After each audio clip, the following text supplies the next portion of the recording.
Pemirsa di seluruh tanah air, kita lanjutkan perbincangan tentang Satrio Wibowo bersama ibunya juga. Jadi setelah mengetahui kondisi Bowo yang sebenarnya seperti gini, Ya. apa yang ibu lakukan? Saya mulai mengubah sikap ini ya, mindset mungkin. Cara memandang seorang anak. Saya punya sudut pandang sendiri sekarang gitu. Nggak mau ikut orang lain.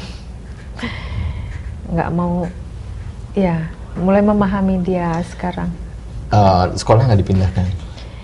Saya cari sekolah sampai mau homeschooling, saya cari sampai ke Ciputat kemana-mana. Tapi saya pikirkan lagi, gimana dia nggak punya teman nanti. Tadinya saya udah nekat, oke sama ibu ya, kita belajar gitu. Ibunya sanggup nggak ngajarin? Jangan-jangan ketinggalan nih ibunya. Betul, ya sama gila aja gitulah. Pokoknya kita belajarnya ini aja santai gitu.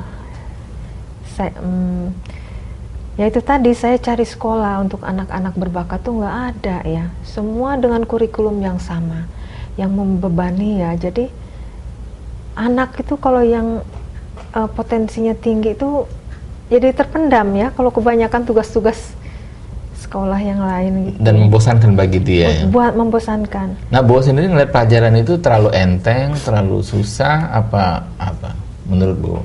Kalau menurut saya sih pelajaran Yang di sekolah ya? di sekolah. Yang diajarin oleh guru. Kadang ada yang susah, ada yang gampang mengerti, ada yang mana ya, apa? Ada yang susah, ada yang gampang gitu ya. Nah, kalau susah, kenapa Bowo nggak mau belajar? Gak tahu kalau misalnya emang susah. Udah, ini misalnya fisika nih. Saya kan nggak tahu bagus fisika ya. Terus kan diajarin, jadi ini tuh proton ini ditentukan dengan neutron. Dan saya tuh nggak masuk terus kotak saya. Saya udah.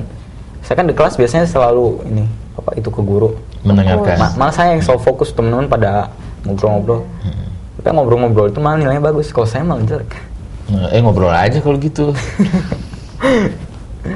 Tapi kalau mereka emang pintar sih, yang itunya. Emang Bowo nggak merasa pintar? Nggak tahu ya. Terus pelajaran yang disenangi apa? Pelajaran yang saya senangi, saya suka bahasa Inggris, terus agama, terus kalau bisa sih ekonomi. Ekonomi. Kalau matematika? Matematika nggak terlalu suka. Fisika? Iya juga nggak. Kimia? Nggak. Biologi? Nah itu lumayan suka saya. Lumayan suka. Menyanyi? Nah itu suka banget. Suka banget ya. Salah sekolah kali Ibu? Ya. Salah sekolah kali. Itu masih SMP ya? Berarti SMA-nya mau masuk mana? Ya masuk mana ya? Saya sih pengen. Atau homeschooling aja? Ya diusahakan lah. Mau dimasukin kemana nanti SMA? Mau cari sekolah yang nggak terlalu ketat lah, kasihan. Yang sesuai dengan ini. Apakah memang nggak ada di Indonesia sekolah buat orang-orang seperti Bowo begini? Nggak ada ya Pak ya. Karena baru sekarang aja ini masih didiskusikan. Kemarin aja baru ada seminar tentang anak cerdas berbakat istimewa di Hotel Borobudur. Diprakarsai Pak Amril Muhammad ya, yang begitu. Apa yang mereka ingin lakukan itu dari seminar itu? Sarannya atau apanya? Ya mewadahi anak-anak berbakat ini, maksudnya lewat sekolah khusus gitu. Supaya ini kan sumber SDM yang luar biasa ya sebetulnya ya. Asal benar ya. Tinggal diwadahi ya, dibimbing, mereka Indonesia bisa melesat gitu, melampaui. Dikasih relnya dia ya. Betul. Bisa di pentas internasional dia bisa Indonesia bisa melesat gitu ya, nggak malu-maluin gitu. Itu tadi karena sekolah masih konvensional ya, hanya. Emisinya apa yang dilakukan oleh pemerintah? Apa kita. Susahnya sih? Apa susahnya buka sekolah khusus untuk anak-anak seperti ini? Yang banyak? Banyak di Indonesia, banyak sekali ya. Cuma ya itu tadi, kedeteksinya sebagai anak nakal biasanya. Anak-anak cerdas yang nggak tersalurkan itu, mereka kan akhirnya kompensasinya nakal kelihatannya ya, memberontak, akhirnya terjerumus gitu. Kenapa nggak kita siapkan sekolah-sekolah untuk anak yang luar biasa ini? Kenal beberapa orang tua yang punya anaknya istimewa begini? Saya suka. Ada komunitasnya maksud saya?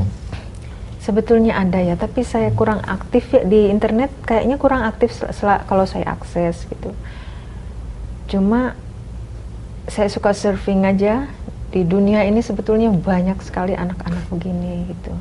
Jadi kalau misalnya orang tua lain, apa yang mereka lakukan gitu? Orang tua lain? Kalau yang nggak paham ya anak seperti ini biasanya dibawa ke dukun. Kalau nggak ke rumah sakit jiwa, karena dianggap Berbeda ya? tidak normal lah, makanya sebaiknya orang tua tanggaplah gitu, mendeteksi dini ya anak-anak seperti ini. Emang penampilannya biasanya membangkang, nggak puas gitu. Jadi ini baik-baik aja kayaknya, ini sopan apa gitu. Ibu-ibu lain pernah nggak ada yang ngajak anak yang ngajak ke atap rumah, ke plafon rumah? Ini ngajak saya ke plafon rumah gitu. Naik. Ngeliat bintang. Bukan bintang, plafon di dalam yang sumpek. Di dalamnya. Iya, yang sumpek panas dan kotor. Dia ngapain, Bu? Enjoy aja. Ya nyari-nyari apa lah, nyari-nyari secret. Siapa tahu ada secret yang tersembunyi di rumah. Nyari cermin, jangan-jangan enggak. Tapi ditemukan akhirnya sesuatu. Ada waktu itu. Kan di atas selalu suka ada suara anak kucing. Langsung saya akhirnya udah berani aja nih naik ke atas sama bapak waktu itu. Dapat nemu anak kucing. Itu udah seminggu itu di situ. Gak makan, gak minum. Itu masih hidup? Masih hidup. Akhirnya dipelihara kucingnya. Iya. Suka binatang, Bu? Iya, suka. Binatangnya apa? Kucing. Kucing ya. Nah terus Ibu kira-kira melihat bahwa ke depan itu kayak apa nanti? Kalau saya lihat luar biasa ya. Selain daya juang, imajinasi dan apa ya? Ada dorongan dari dalam untuk maju itu apa ya, Pak ya? Iya. Ada keinginan yang keras untuk maju dia. Visinya luar biasa gitu. Dia dengan membuat dalam bahasa Inggris itu tujuannya untuk mengglobal. Dia sudah ngelihat ke sana, Ibu. Kalau aku dalam bahasa Indonesia, hanya orang Indonesia yang baca. Gitu. Saya berkali-kali kan bilang, udah ngalah bikin dongeng bahasa Indonesia. Nggak bisa Ibu, karena di otakku tuh berpikirnya udah berpikir dalam bahasa Inggris. Bahasa Inggris nggak bisa. Bahasa Inggrisnya juga bukan dari bahasa Indonesia atau diterjemahkan kaku kan. Ini saya lihat ekspresif sekali novelnya. Bahasa Inggrisnya baik. Bahasa Inggrisnya luar biasa gitu. Terus banyak bahasa slang, bahasa itu dari mana kamu dapat? Bahasa gaulnya gitu. Padahal dia nggak gaul kan? Nggak gaul dengan bule? Iya. Dari mana dapatnya, Bu? Itu bahasa slang segala macam, istilah-istilah yang nggak umum. Mungkin dari film lah. Dari film. Tapi saya nangkep aja langsung. Udah ngerti itu apa artinya. Luar biasa ya. Terus yang novelnya bahasa Inggris akan diapakan? Ya saya mau cari. Saya juga coba-coba keluar ya, nawarin keluar gitu. Ke luar negeri? Iya. Ya belum ada tanggapan 1-2, tapi masih karena agak sulit ya. Agak sulit ya, perlu waktu barangkali. KJK Rowling juga lama ya. Iya. Dia lama sekali, susah nulis di tisu, di kafe dengan duit seadanya ya. Kalau ini kan udah enak di komputer ya.